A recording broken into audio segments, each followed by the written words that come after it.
Good afternoon and welcome to episode 11 of the UK Genesis podcast. Today my co-host is Joe Waltham. Hi Joe. Hiya. Hi, just unmuting herself. And the guest today is Richard Senior. Hi Rich. Hi. Thanks for having me. It's good to be on here. That's right. How are you doing today? I'm good. I'm trying to keep cool. A bit nervous about the podcast. First one I've ever done, so bear with me. Definitely more than welcome, and I hope it goes and welcome nice to and smooth sailing for you. 11 of the UK Genesis. I've got myself talking in the background and it's looping round. Never mind. Okay, so if you've got any questions for Richard today, then send them through on the Twitter sphere with the UK Genesis hashtag, and we'll get them asked to Richard. Richard, do you want to take us away and tell us a little about yourself, please? Yeah. Hi. My name is Richard Senior. I work for a company called iFamily Web Design Limited, who I started with my wife Susan about 2 years ago. I've been working on the web since about 98, 99, and with WordPress since about 2004, 2005. We started the business after running a previous family business, which was a chauffeur company, and basically we were doing all the marketing for that, and that went very well. But that was another family business, and then in the end, a couple of years ago, Sue and I decided to just go out on our own, which is a challenge, really. We had nothing prepared, had no clients, nothing at all. So the first 6 months in particular were really hard, but we're getting on our feet now, which is good. But along the way, I've had to sell my bikes, my guitars, my amps, things like that, just to pay the rent, which was quite a tough period for us, really. But we're getting there now, so yeah, it's good. So what would you say is your core services that you offer to your clients? Well, mainly around WordPress. We've decided that's what we've been doing WordPress long enough, and we've used WordPress in our other chauffeur business to really drive business. So we know it works, So it's design, development. We're like a holistic, a small, not an agency, but we're a small little team, and we do the whole caboodle, if you like, for mainly for small businesses. And yeah, that's mainly what we do. Bit of everything. So when you say you're a small team, is that you and your wife, or is there anyone else? That's right. It's just my wife, Susan, who she's great. I mean, for a start, she does all the books. I mean, if you know, that's one thing that I would say to anyone who's thinking about starting this as a career. You might have all the chops in PHP, whatever, but it's simple. It's a business. It's not a hobby anymore. It's you've got to get your books right. And we started a limited company, which in hindsight I wouldn't have done, but basically because there's added implications with PAYE, things like that. But luckily Sue does that side of things for us, and she also gets involved with the clients, helping them to learn WordPress and also do content for them, adding products and WooCommerce sites, things like that. So it's good. She's been using WordPress as long as I have, so we work well together, really. Apart from when we're arguing. So Sue does a lot of the back end of the business side, and so are you the designer and developer then? Yes, I do pretty much everything, but I look at it, like I said, from a holistic point of view, in that we cover everything. I've seen some work from some very respected WordPress agencies, and they sort of miss the basics. Now, this is on maybe the smaller budget sites of, they're not the £100,000 websites that are probably there.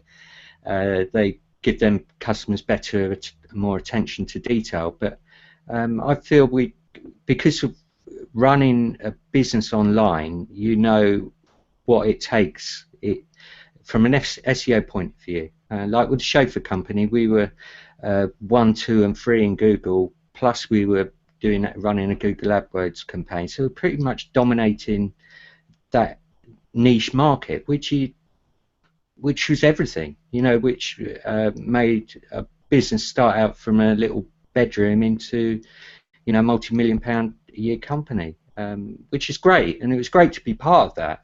But the same, and I was depressed. I think I was depressed, literally moving from something that I've given 7 years of my life, that focused everything on, and Sue had as well, and then to start again. But I've got hopefully through the bad times, and things are looking up for us now. So yeah. Yeah, I really enjoy helping businesses, yeah, because for a limited or a small budget, you can really do good things on the web. You can, I've had it before. I run a music site, and you know, we were, if you typed iPod music, we were #2 in Google behind Apple. This is back in 2003 to 2004.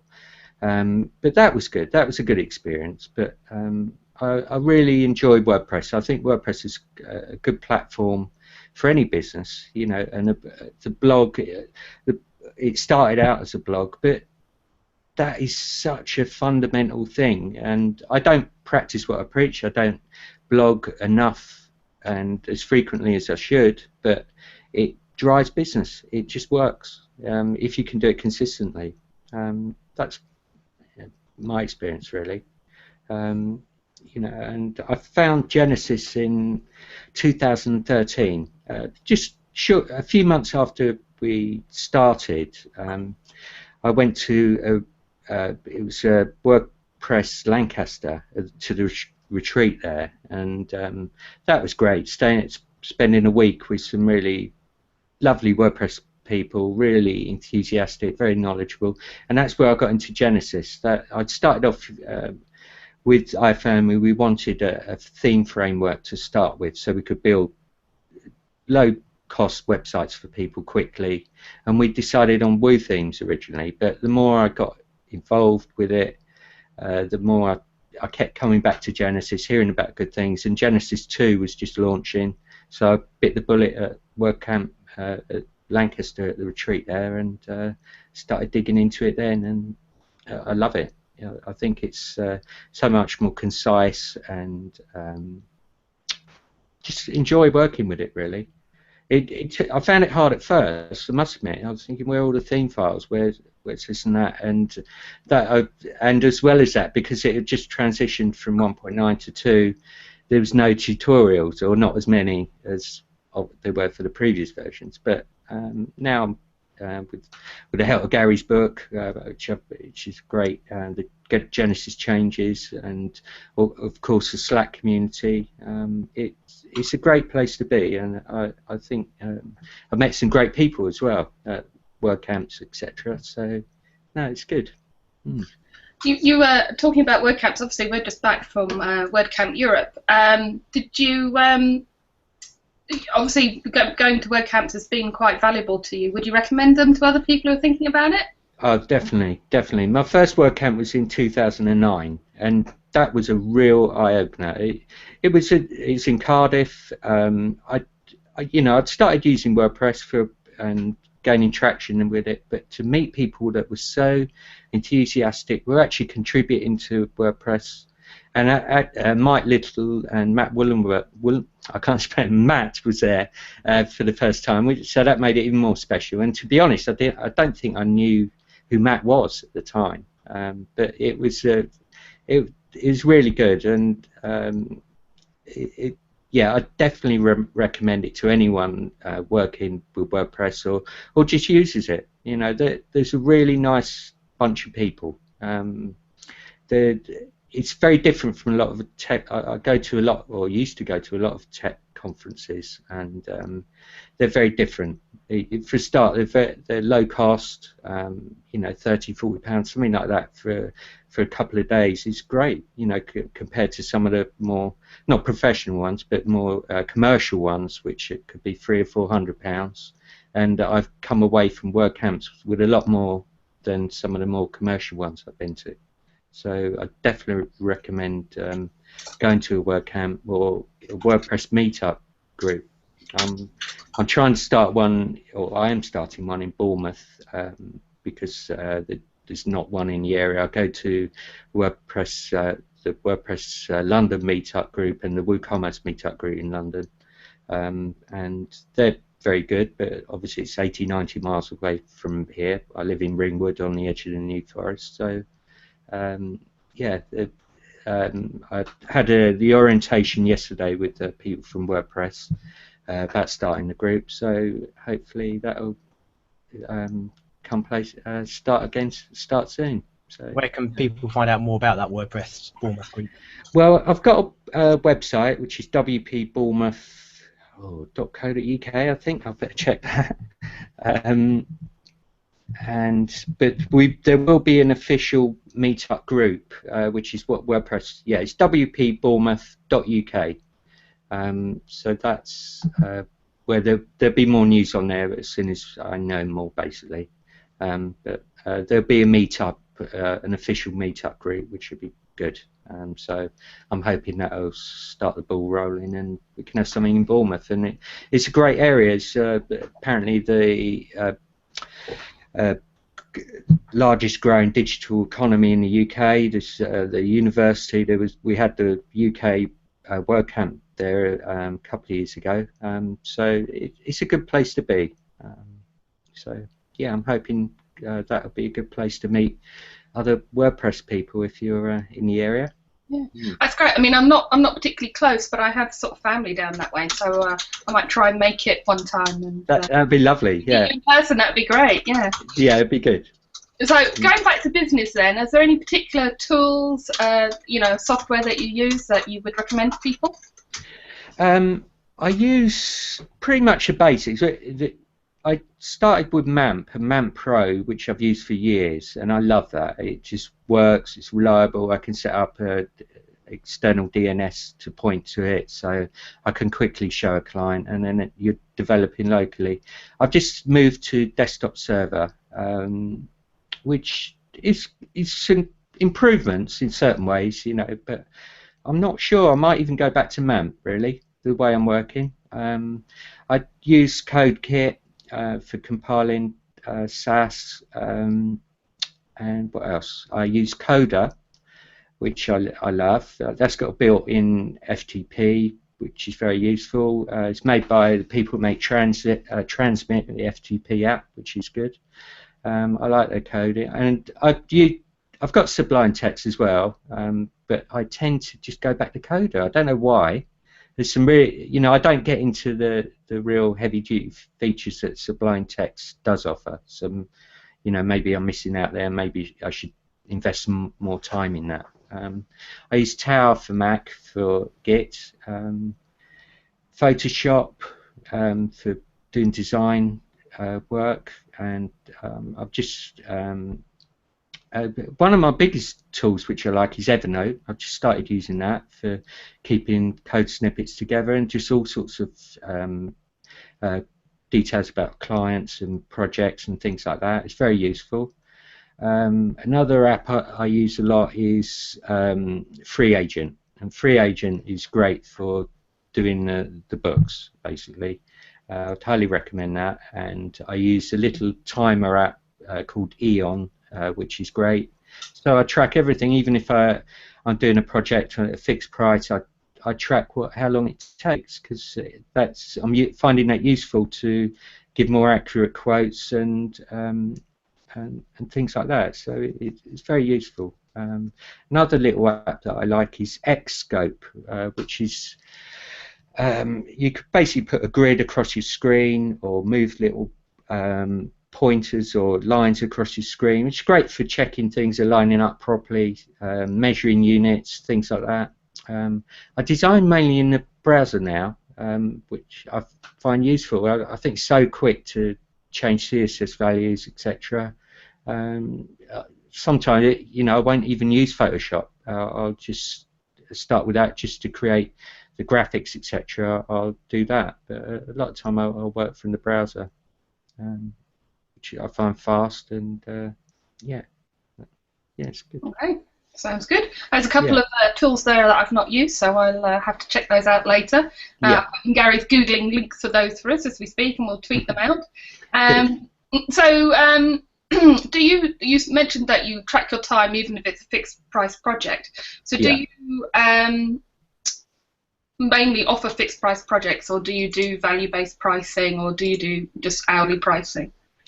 It's mainly hourly or a fixed price. I don't think I've hit the large enough businesses or had a way of selling the value-based pricing. You know, I get the benefit of it, and but I don't think I'm at quite that level yet, to be honest with you. But it's definitely interesting, and it's a good way of looking at it, to show how much value, you know, a redesign or a new website could be for someone. So it's definitely something I want to work at, actually. Pricing. And then for your projects, how do you sort of structure your? Do you have a deposit, interim, final, or how do you do that? Yeah, generally I've been getting a deposit. We worked to a contract. One of the best things when we were starting as a business a couple of years ago, with the Unfinished Business podcast by Andy Clark, which is unfinished.bz. That's great, and we've got some great tips on there, especially free agent, but also a contract. And Andy Clark shares an open source contract, which is well worth looking at. And we based our contract on that. We've had clients, and at first I didn't like the idea of contracts. It sort of goes against the grain of trust and things like that. But I think it works for both parties. You have to have a contract. You know, things can not work out. You might not get on with the client might not like what you're doing. But with a proper contract, you can both walk away at a certain point, and it protects both interests. And people have said, our clients, you know, when I first mentioned a contract, oh no, you know, I don't want to, you know, all this legalese and all that, this type of thing. But it's very easy to read, and people have said, oh, it was beautiful. You know, you don't often get that about contracts. So hats off to Andy Clark for that. It's really great, and I definitely recommend the Unfinished Business podcast. Something else I'm going to have to look up. Oh, do you know what? The thing's gone straight out of my head. What I was going to ask you. Oh yeah, that's what I was going to say.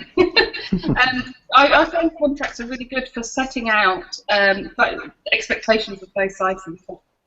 Yeah. I've got an echo. So, do you work from home or do you have an office? We work from home. I'm in my living room, in my dining room at the moment. My wife has got her computer in the bedroom, so I don't.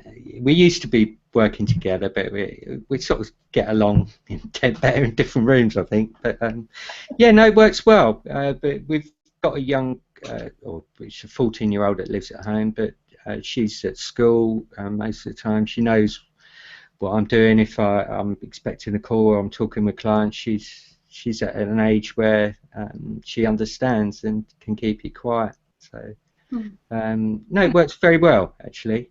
How do you avoid all the other distractions, like on a hot sunny day like this? Why are you not sitting outside in the garden? Yeah, I think it's because I enjoy what I do, and I do enjoy the flexibility of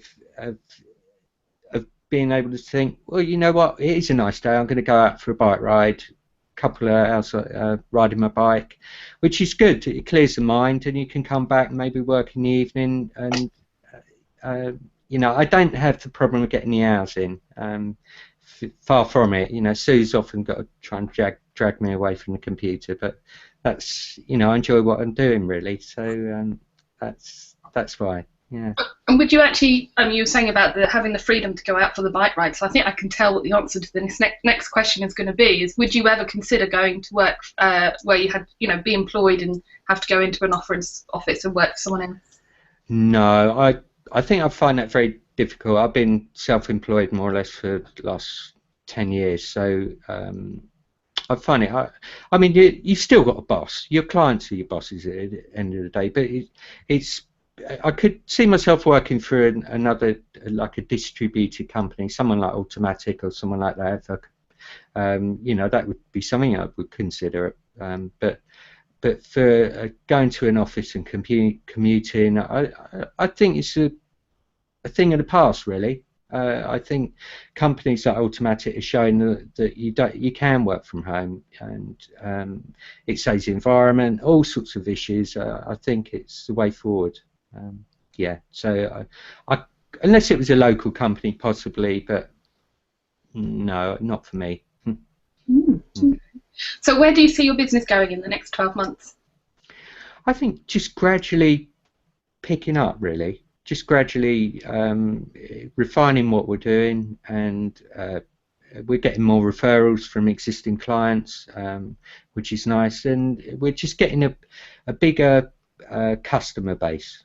Things like update, you know, and maintenance of the sites and all that. That helps fill in any gaps between projects. So that. I just want to grow it organically. We're not looking to employ people, possibly use some freelancers to do certain aspects in the future, but at the moment we just see it grow organically. That's what we'd like to do. And where did the iFamily branding and name come from? It came. We've got a lot of names. I mean, my Twitter handle is iFingers. That came from playing the guitar. They used to call me Richie Fingers, and I wanted something unique, so stick an I in front of it, and it's unique. And I'm a bit of an Apple fanboy, so we got you know, as iChauffeur, iFamily, iPresence, iChimes. We've got iNew Forest, and so it's just something that started like that. And when we left the chauffeur business, we needed a name. My wife didn't like iFingers, so iFamily it was, and it sort of suits us, really, you know, because it's a family business. So yeah, that's where that came from. Where do you, sorry, you mentioned at the towards the start of the show that obviously you'd had to go live with the company effectively straight away, you know, clients and so on. How did you find those initial clients, and how has your approach to marketing kind of changed between then and now? Well, I can't actually think how people found us originally. I think thinking about it, it was for doing some work for friends to start with, and then referrals from them. It sort of came more or less organically again. We've done some local advertising. We sponsored the local Ringwood Carnival, things like that. But to be honest, that hasn't worked. We've tried leaflets, which we got one job through. But we just on Twitter and our website, really. But the one thing I mentioned, unfinished business, and Andy Clark, the host, because I wrote in and said how helpful it was to him, to us starting out, and he said, he gave me a call, which shocked me, and he said you should reach out to local agencies and bigger agencies, and that's something we haven't done, and that's what we should have done really from the start. And I recommend that. Yeah, I think that's good advice to get to know maybe bigger people that might be able to pass on some of their smaller jobs to you, or just help out with their bigger projects. So maybe that's something I should be doing. And also local business meetups, Chamber of Commerce type things. So that's something I want to get more involved in. Get out and speak to people, really. I think people like that, to see a face, and rather than sort of hiding behind a website, if you like, which we have done, really, to be honest, to be fair. Is there anything you would have done differently now, kind of knowing where the company is now and so on? Is there anything you would have changed based on the experience? Yeah, we I think we got sidetracked. We had a few little projects that we thought might be good business ideas, and like a template for bed and breakfast sites. We started doing that, but to be honest, you've really got to make any business work. You've got to really focus on it, and I think that distracted from the bigger picture, which is our web design business, and so I think it's just focusing on what we're doing really now. We're running a small a wind chime site called iChimes, which for two reasons, basically for obviously for additional income, but also to support our WooCommerce projects. By actually running one yourself, you can see the problems that sometimes happen. Also, when we update our iChimes, we can spot that before we do any updates to our client sites. So that's good. I do like WooCommerce. It's for the most part. So I think it's a good thing for us, really. Okay, we've got a. Sorry, do you want to say something, Joe? Oh, I'm just going to lead on. So you actually you are quite experienced at building e-commerce sites, then, are you? That's a big part of what you offer. Yeah, we've done 3 or 4 now, WooCommerce, and I'm trying to get involved more with the WooCommerce group in London, and I like it. I mean, it's not easy. There's a lot more involved than a regular WordPress site, but you know, things like shipping and things like that, and just a product inventory can be quite daunting, and I think a lot of people have got the wrong idea about web or any web business.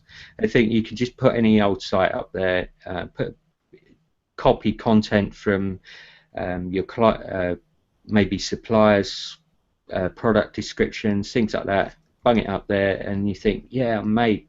It doesn't work like that. You really got, in whatever you do online, you've got to really focus and put that care and attention into each product, and that's a hard bit to get across, I find, to some clients, where they don't really want to put that effort into it, and you can only do so much. You know, I'd like to, you know, ideally we would do the whole thing, we'd do the inventory, etc., but you know, we don't mind doing that. And that's one of the reasons why we're doing it. So we get very good at that. So yeah. Okay, a couple of points and questions coming in from Twitter. If you've got any questions, then please use UK Genesis hashtag. So Jackie says she's +1 for designing in the browser. I think that's quite a popular option that a lot of people are moving towards. And she also says +1 for working from anywhere. I think most freelancers, even if you're kind of as part of a small agency or larger agency, I think there's a lot of benefit in being able to just work anywhere, just for a change of scene or kind of whatever reasons might be. I've got a question from Devinda about your business, saying, do you have full-time employees, or do you kind of subcontract parts of the projects on a freelance basis? If yes, how do you manage this? Well, we haven't. It's just Sue and I who are full-time employees. So up to now, we haven't needed to get any help on any project. So we've just done it ourselves, and maybe that you know, I don't think we'll ever be an agency. We'll never be employing other people. Maybe I shouldn't say that, because you never know. And it's finding the right people. Years ago, we worked with a really lovely young guy who was great. I mean, he built something that almost compares to WordPress, and so, you know, if I found someone like that to work with, then maybe. But I'm not looking for anyone else, or for having that extra mouth to feed. You know, I'd like it as it is now. Both Sue and I know what we're doing, or hopefully know what we're doing, and we just get on with it, really. And so, what would you say is your kind of unique selling point of the iFamily? Why would I come to you and not somebody else? I think because we run businesses, like a chauffeur business, and before that an e-commerce site, we know how important it is to be found and to focus on your content. You know, and the content is everything really. The website's got to look presentable. It's got to give people confidence and that they can trust you as a whatever business you're doing. But it's the fundamentals. So getting the SEO, the right content, the right message. I think that's where we maybe stand apart, where from maybe a pure designer who'd be focusing on just the cosmetic look of the site. But we've got that business acumen. That's not the right word, but that just a working business of running a chauffeur business. You know, the difference between being number 1 and number 5 would mean we would have to lay off chauffeurs. So it's simple as that. You've got to, and having that experience is great. But again, I don't know any secrets. I don't do any dodgy SEO techniques. And in fact, I think the more I'm learning about web stuff, the more important I realise it is to do things the right way. And that's when I first read Jeffrey Zeldman's Designing with Web Standards book in 2003.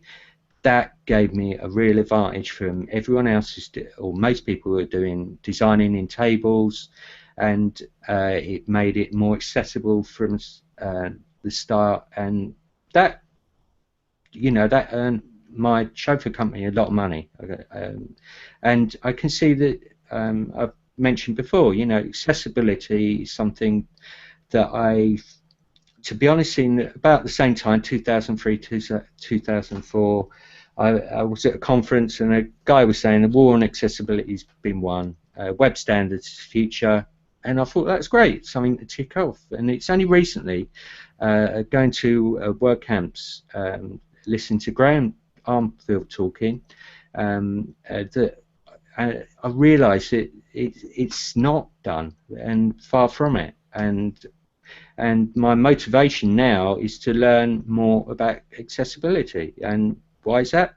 To make myself a better web professional, to hopefully put my rates up and to charge more money, and simple as that.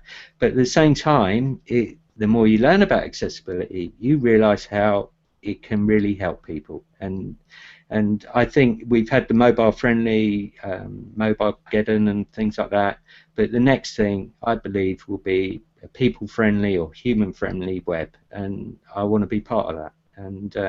And learning from people like yourself, Gary, at the WordCamp in London, that was great. And Rianne, you know, and that's the thing about the WordPress community. It is such a sharing community. It's great to be part of it, and you know, onwards and upwards, I think. Absolutely, yeah. And I mean, look, you mentioned one of my favourite topics there is accessibility, and we obviously just had WordCamp Europe, and on the accessibility, on the contributor day there, we had an accessibility that Rihanna and myself were running, and there was also a tribe meeting, which is like a 40-minute kind of physical hangout, shall we say, just talking about accessibility, and certainly kind of some interest there from people who knew of it but didn't know too much about it. So I did a review of somebody's kind of website. So it wasn't necessarily contributing back to core, although we did kind of do a few bits there and pieces there, but it was more about educating. I feel, from my point of view, that accessibility within this arena is more about as much about educating plugin and theme authors, because they do control a lot of the front-end output, shall we say, than the WordPress core, which is obviously still needs to be accessible for the back-end users. But if we can educate plugin and theme authors, then the whole level of accessibility goes up within the whole WordPress ecosystem. Yes. One of the questions that Devinder asked on Twitter is, lost it. Do clients proactively ask you for accessible web development? No, never. Not yet. I wouldn't call myself an expert at all yet, and so I'm not really marketing that side of business. So, and when I feel more feel more confident about that, I will start marketing, and I expect more people will come looking for that service, for that functionality. But I don't know. I think it's a really important area, and it's not something you can just think, right, I check that box or check this. It's dealing with everything. Like, I've only just started wearing glasses recently, and one great talk was by Robin Christopherson. Hopefully I pronounced his name right, but he goes under the Twitter handle USA Today. But he gave a great talk at Altitude Web Conference, and he said we're all temporarily abled. We eventually our eyesight will fail, our mobility will fail, whatever. And he showed how the iPhone was a great tool for him. He could take photos, he could use it to see if he's left the lights on in his house. He was blind, sorry, I should have explained that. He's a blind person, but it affects everyone, and it's I think by getting it right, by making it better for everyone, you will see a better business and more business. And I think Google at some point and the other search engines will factor that in. How accessible is that website? Simple as that. And it's an extra coding standard, not coding as such, it's colors and things like that, contrast, but it's an extra standard, I think, that hopefully we'll all start moving up and working towards. Yeah. One of the Rianne gave a talk at WordCamp Europe about accessibility. It was one of the first slots on the first day, and one of the questions she did the talk and got obviously a few tweets from that, and then one of the questions came in, says, okay, well, I'm a developer, how can I convince my boss that they need to sell this to their clients as a value-added kind of benefit? Yeah. And one of the lines that Rianne said, well, Google is blind and deaf.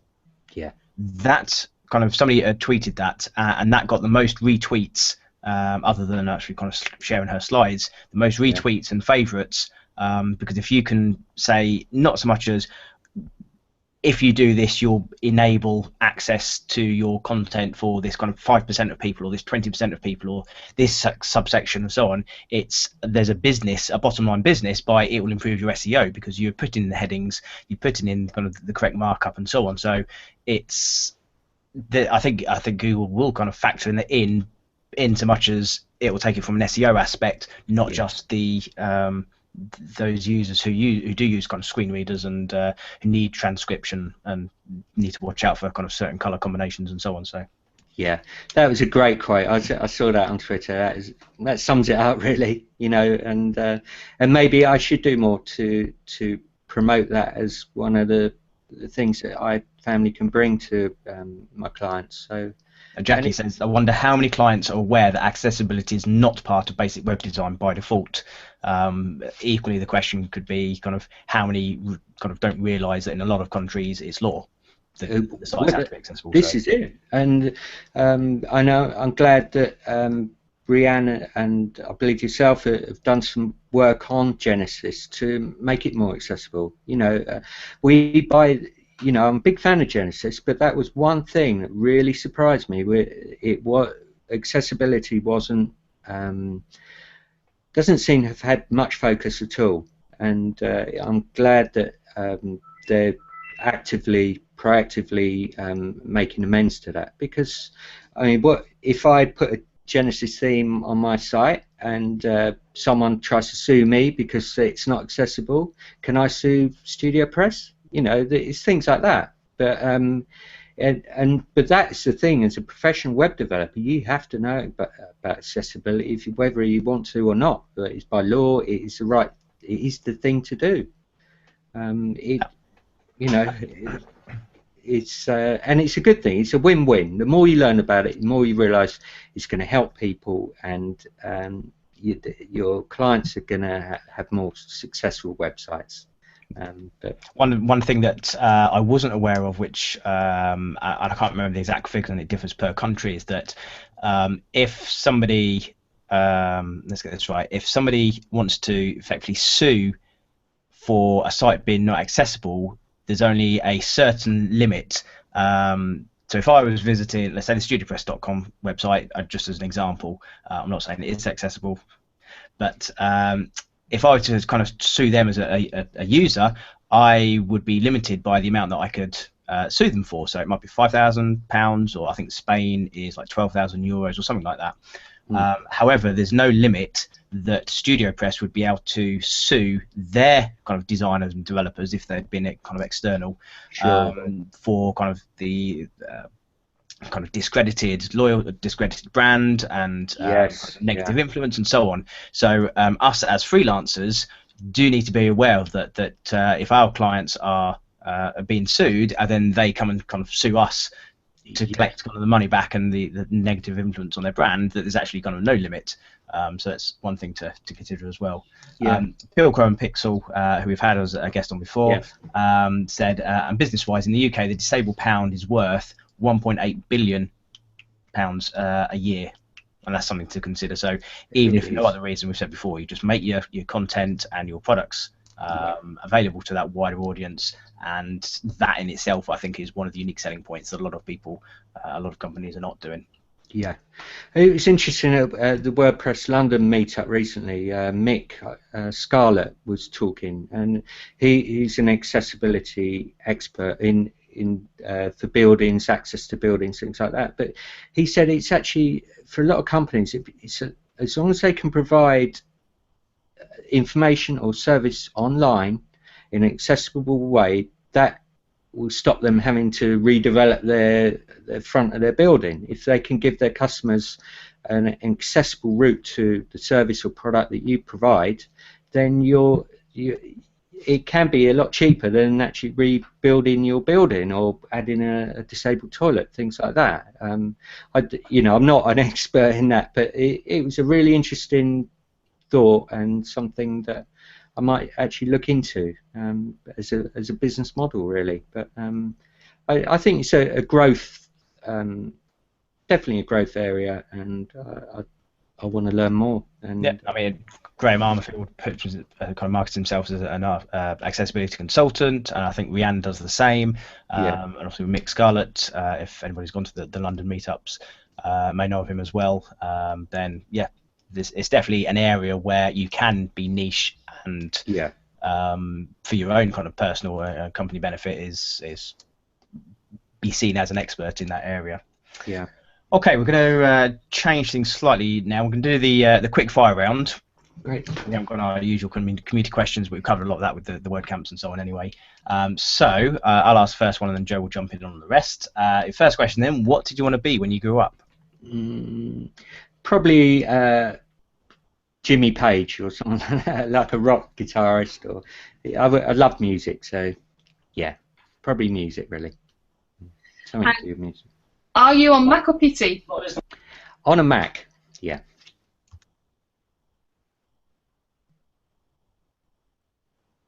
You're muted, Joe. Oh, sorry, my husband's on the phone behind me. Okay. Professional. Okay, sorry. So what code editor do you use? I use Coda. Okay. Yeah, you said. And how do you manage your code snippets? In Evernote at the moment. I've only just started moving to that, but I like it a lot.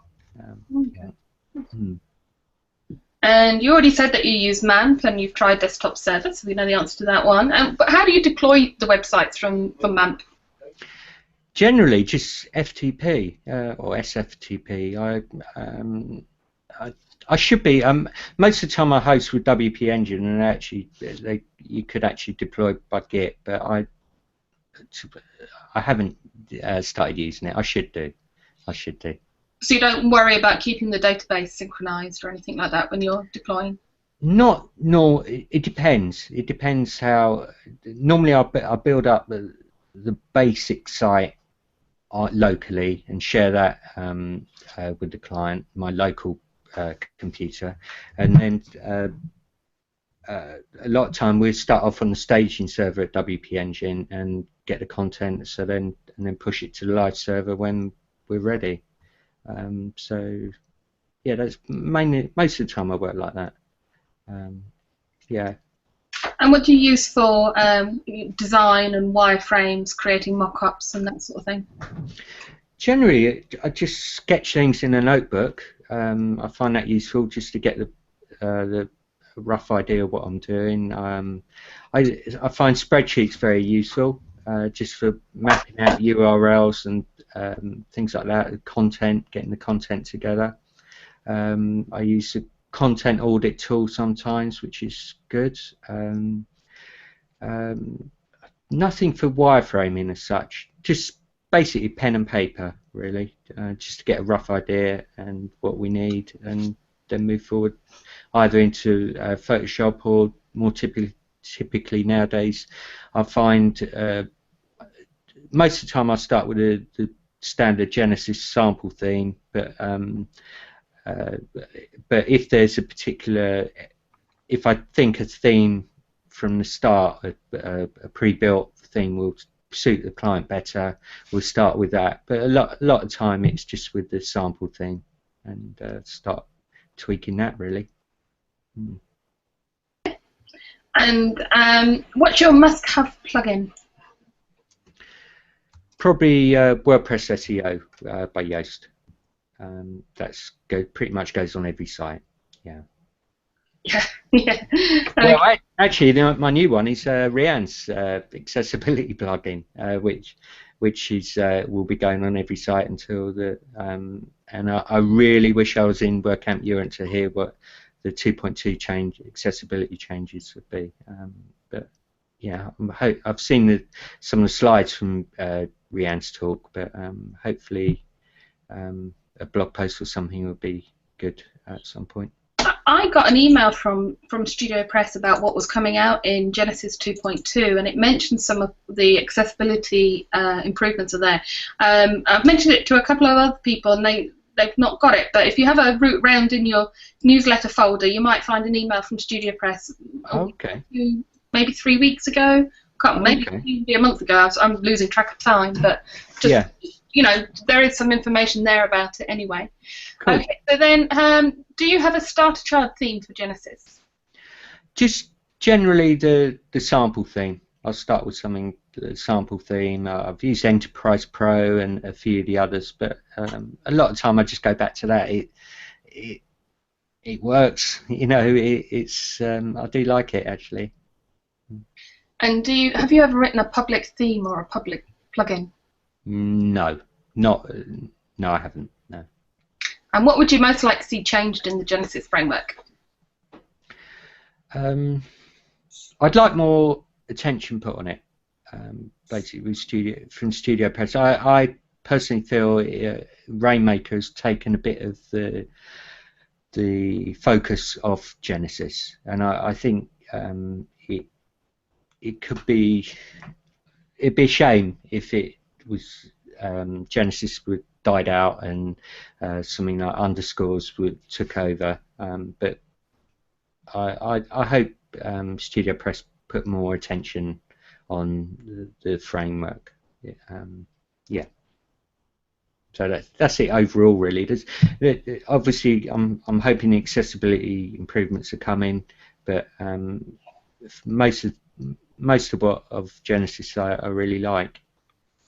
And what would you say are the biggest benefit of Genesis to other developers, I think probably the biggest thing is the community. There's a lot of people like me and like you guys, and it's a great community. There's a lot of tutorials, a lot of knowledge being shared, and of course it's a very concise. Once you understand the hooks and filters, etc., it's a very powerful unit. So, which is why I really want Studio Press to focus more on it at the moment. Yeah. And what do you make of the customizer? I can see the benefits to it, and I can see. I'd like to know where we're ultimately going with it. I can see this is something that's leading to, like Matt said in his talk. You know, you don't head for where the puck is, you head for where it's going, and I'd like to know where it is going. But I'm not on that 50-50. I'm on the fence. I'm going to sit on the fence on the customizer for now. I could see it could actually be something very good, but at the moment there's certain things that bug me about it. But we'll see. And how do you see WordPress changing over the next 5 years? I don't know. I think hopefully it'll get more accessible. I think Joe Dawson said that Drupal's more accessible than WordPress, so that, you know, if that's got to be a big focus. But I think it's going to get bigger, bigger and bigger. I'm interested to see where Automatic are going to take WooCommerce. I think that'd be interesting. Yeah, I'm very positive about the future for WordPress. And what do you think are the biggest benefits of Genesis to your clients? I think it's the overall package. Yeah, what drew me to Genesis initially was the SEO. I think there's a good SEO advantage to using Genesis. I think it means I can create websites at a lower cost than maybe using other frameworks at the moment. I think there's the basic, the fundamentals of pretty much any website are available to Genesis framework. So I think it's a good platform to build anything and to build something quickly and for something that's secure, reliable, and hopefully updates nice and easily. And how much do you consider accessibility? I think we can know the answer to that question. Internationalization, localization, and write-less scripts when you're creating themes for clients. I'm not, to be honest with you, I'm not doing anything on internationalization or localization. It's something, again, I need to work on. At the moment, my focus is on accessibility, but it's amazing how these things are all intertwined, and so I do know it's something that once I've got I feel like I'm an expert in accessibility, then I'll move on to them areas. Yeah. And last question in the quickfire round is: are you presenting at Genesis Camp? And if not, what topic would you like to see? I'm not presenting. No, I'm topics, accessibility again. Hopefully Rian will be available to do something on there. I haven't looked actually, but I think we're all meant to be meeting around my house actually, aren't we? So that'd be interesting. Yeah, I'm not a presenter. Organised, yeah. I should get something organised. Yeah. Yeah. Yeah. Okay, thank you very much for that. We've got 7 or 8 minutes before we kick everybody out. A question in from Devinder, who talked about kind of your expertise as a WooCommerce kind of provider, and obviously run your own website with WooCommerce. It says, what are the most common issues while building WooCommerce websites for you as a developer and for clients at the initial project stage? I think for the clients, it's knowing how much work's involved. Like I said before, it's yeah, I want to shop. Yeah, it's simple. You know, people expect that nowadays, and I don't think they realise how much work and focus you have to put on pretty much each product you put on a site.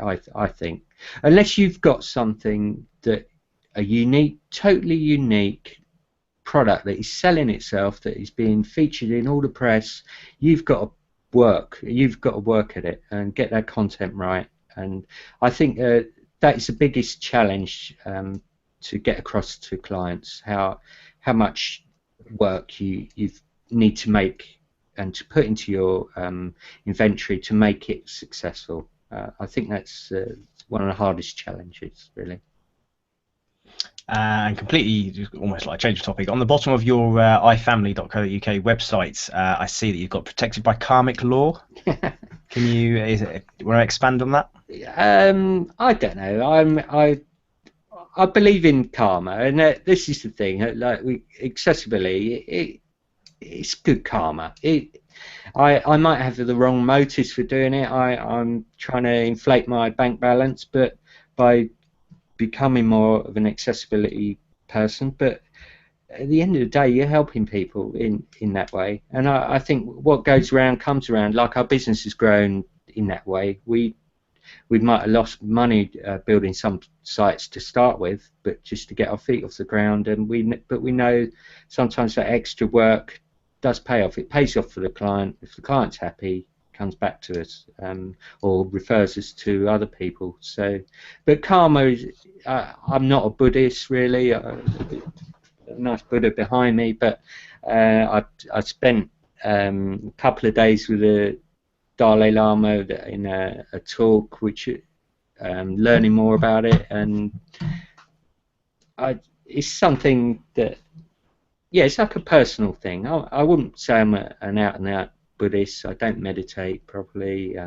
Lots of it, and I've got a lot of bad points, but I think in the end, it's be good to people, and hopefully they'll be good back to you. That's all it is, really. Excellent stuff. Okay, then. So we'll start wrapping up. So, who would you most like to see on the podcast in the future? I would like to see Mike Little. I would love to see. I think if you ever get a chance, I'm sure you've met him, but he's such a lovely, down-to-earth person that, again, one of them people that just shares everything he does, and he'd be really interesting. He's a very knowledgeable, wise chap. From the Slack, he's on the Slack community now and again, and but Dave Dean, I'd like to see. WP Musketeer. He'd be nice. Good to see him. Yeah. Okay, so for those who are not aware, Mike Little is one of the co-founders of WordPress. UK-based. He's Manchester-based, I think. Yes. So he originally kind of got together with Matt Mullenweg at the very start of WordPress. So he's a very influential character. And yes, you're right. He's just started a few weeks ago in the Slack group. So I need to check see if he's actually using Genesis at all. But it's really interesting that he's kind of into as well. As far as I know, I was aware. Last time I looked at his site, it was on Genesis. So. You know. Excellent. That qualifies him to come on. Yeah. Where are we going? So just before we finish off with you, next 2 weeks we've got Peach and Neri, who is somebody I met at WordPress London meetup, who uses Genesis a lot, and she's in the Slack group and so on. So she'll be our guest in the next couple of weeks. Cool. Shortly after that, so that's on the 15th of July. Shortly after that is the Genesis Camp, which you can find at genesis.camp. For information about that. Now they haven't released the official timings and so on. I know what slot we should have, but don't want to mention anything yet in terms of the timings. But we have got a panel session set up for the kind of UK Genesis. So it should be myself and Ben, and then we've got 4 guests. Again, I'm not quite sure. I don't want to spoil any surprises that the Genesis Camp organisers have got, so I won't say who it is. They are not UK based. They are more international, but we're looking at kind of the community around kind of podcasts and country-specific communities and how we can help each other and so on. So that's all to be kind of formally announced by the Genesis Camp people. But just give you a heads up on that. So that's the Sunday the 19th, I think it is. So a few days after the Visionary talk as well. So as I think we're just about finishing off, no more questions. Nope. So where can we find you then, Richard? Well, you can find me on iFamily.co.uk. You can find me on Twitter at iFingers. Or on Slack. Slack, hanging out there more and off more. So yeah. Okay, and I'm just checking something there.